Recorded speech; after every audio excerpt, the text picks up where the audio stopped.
ഇതുണ്ട് ഒരു ചെറിയ ഒരു കട കണ്ടോ, പുല്ലുകൊണ്ടുണ്ടാക്കിയ ഒരു കട. ഇതുണ്ട് റോഡ് ഫുള്ള് മഞ്ഞായി. സമയം രാത്രി 1 മണിയൊക്കെ കഴിഞ്ഞിട്ടുണ്ട്. ഇപ്പം തൊടുപുഴ പുള്ളിക്കാനം റോഡിലെല്ലാം ഇങ്ങനത്തെ വാണിംഗ് ലൈറ്റ് വെച്ചിട്ടുണ്ട് കേട്ടോ. വളവ് തിരിയുന്നിടത്തെല്ലാം. അപ്പൊ ഇത് സോളാർ സംവിധാനത്തിലാണ് പ്രവർത്തിക്കുന്നത് കേട്ടോ. അപ്പൊ എല്ലായിടത്തും ഇപ്പൊ വലിയൊരു വളവാണ്. അപ്പൊ ആ വളവിന് മുമ്പിൽ ഇങ്ങനെ ഇതുപോലെ ഒരു വാണിംഗ് ലൈറ്റ് വെച്ചിട്ടുണ്ട്. അപ്പൊ അതുകൊണ്ട് രാത്രിയൊക്കെ വന്നു കഴിഞ്ഞാൽ കുഴപ്പമില്ല, കറണ്ട് പോയാലും കുഴപ്പമില്ല, സോളാർ ആയതുകൊണ്ട്. പിന്നെ അധികം രാത്രി ഒന്നും ഇങ്ങനെയുള്ള സ്ഥലങ്ങളിൽ ഇറങ്ങാതിരിക്കുക. കാരണം എന്താ വല്ല പുലിയോ വല്ലതൊക്കെ കാണുമെന്നൊന്നും നമുക്ക് പറയാൻ പറ്റില്ല. അപ്പം അതുകൊണ്ട് ചില സ്ഥലങ്ങളിലൊക്കെ മാത്രം ഇറങ്ങുക.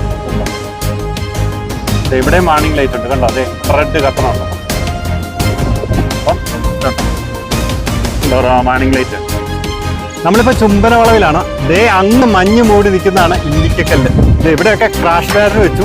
അപ്പം ഇനിയിപ്പോൾ പേടിക്കേണ്ട, ചുംബന വളവൊക്കെ അങ്ങനെ സുരക്ഷിതമായി. അപ്പം നമ്മൾ പുള്ളിക്കാനം എത്തിയിട്ടുണ്ട്. അതാണ് പുള്ളിക്കാനം ടൗൺ രാത്രി.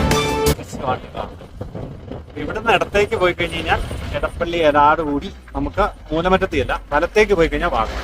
ഇതാണ് പുള്ളിക്കാനം ടൗൺ. ഇതാണ് പുള്ളിക്കാനം ഫാക്ടറി. ഇടതുവശത്ത് മുഴുവൻ ഏലത്തോട്ടം, വലതുവശത്ത് മുഴുവൻ തേയിലത്തോട്ടമാണ്. പുള്ളിക്കാനം നല്ല തണുപ്പാണ്.